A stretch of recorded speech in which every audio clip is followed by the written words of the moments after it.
Assalamualaikum warahmatullahi wabarakatuh. Perkenalkan, nama saya Adam S. Dengan NIM 1904030199. Nah, di sini saya akan membahas beberapa materi tentang perekonomian Indonesia. Yang pertama adalah konsep lingkup perkuliahan perekonomian Indonesia.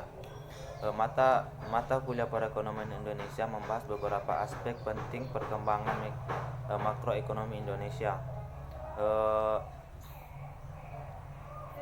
Pembahasannya didasarkan pada data perkembangan variabel makroekonomi Indonesia yang paling mutakhir, yang meliputi sejarah perkembangan perekonomian, sistem perekonomian, pendapatan nasional, pertumbuhan ekonomi, struktur ekonomi, distribusi pendapatan dan kemiskinan, kependudukan dan ketenaga kerjaan, serta kesempatan kerja dan pengangguran, indeks pembangunan manusia, investasi, pengeluaran konsumsi, masyarakat dan pemerintah, perdagangan luar negeri, dan neraca pembayaran, arus modal asing dan utang luar negeri, perkembangan sektor industri dan pertanian, perkembangan usaha kecil dan koperasi, ekonomi regional dan globalisasi ekonomi atau ekonomi global. Yang kedua adalah secara perkembangan perekonomian di Indonesia. Sejarah ekonomi di Indonesia terbentuk atas lokasi geografisnya yang terletak di antara persilangan samudra dan benua dunia.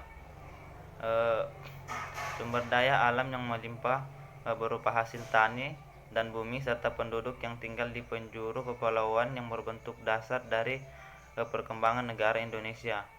Munculnya kontak dengan perdagangan internasional melalui mitra asing yang datang untuk berdagang juga ikut berperan penting dalam perkembangan perekonomian di Indonesia, berupa kedatangan pedagang dari India, Cina, Arab, dan Eropa yang ikut mengeksplorasi rempah-rempah.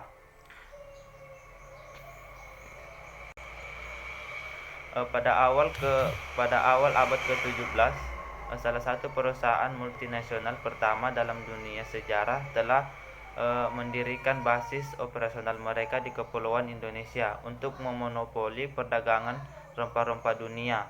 Nah, pada tahun 1800, Hindia Belanda merupakan salah satu negara terbesar yang menerima manfaat finansial dari monopoli perdagangan komoditas Nusantara di pasar internasional melalui hasil tani seperti kopi, teh, kina, karet, dan minyak sawit, hasil bumi seperti minyak, batu bara, timah, dan tembaga.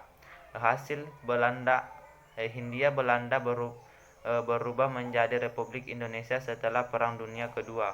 Nah, pada awal abad ke-21, Indonesia berkembang menjadi kekuatan ekonomi terbesar di Asia Tenggara, sekaligus sebagai kekuatan ekonomi negara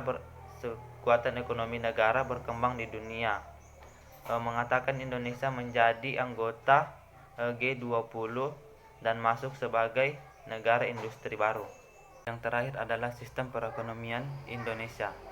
Sistem perekonomian di Indonesia sudah ada atau dimulai sejak bangsa Indonesia masih berbentuk kerajaan, di mana pada masa itu masih dilakukan monopoli berdasarkan kekuasaan kerajaan. Namun sejalan mulainya penjelajahan oleh bangsa Barat, maka sistem di Indonesia sedikit banyak mulai dipengaruhi. Perkembangan sistem ini dimulai dari zaman penjajahan Belanda, di mana sistem imperialisme diterapkan sampai pada akhir masa penjajahan Jepang, di mana sistem perekonomian masih digerakkan oleh bangsa penjajah. Nah, setelah merdeka, bangsa Indonesia sudah berulang kali mengubah sistem yang dipakai dalam mengatur perekonomiannya, dari sistem liberal, kemudian komando atau komunisme, sampai memasuki Orde Baru.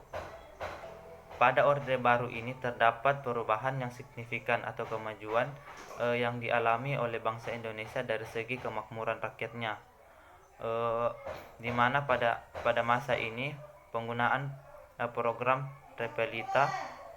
Namun ketika tahun 1999 terjadi reformasi baik dari sistem politik maupun ekonomi.